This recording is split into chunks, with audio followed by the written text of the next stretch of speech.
bang' yudo chudo kowuok kuom bad migawo mochung' ne rito lee mag bungu ewi tho mar nyathigi manotimore higni 10 mokalo bang' thuol ne kae.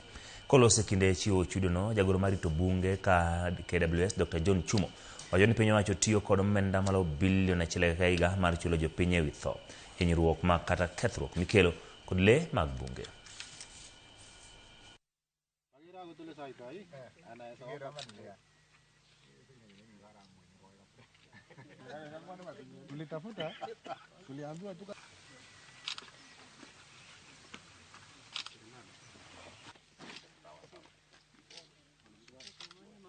Nimengoja sana, nimengoja kwa hamu miaka karibu 10 tangu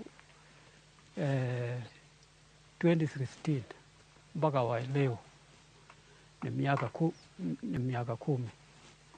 Sasa mimi nasema asante sana. Tulikuwa hatujiwezi, lakini serikali imetusaidia mpaka sasa tumefika wakati kama huu.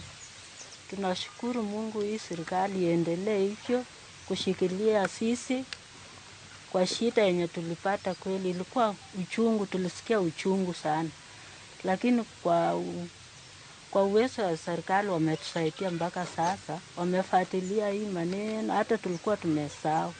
In a nutshell, it's an average of about $1 billion that we are actually paying every year.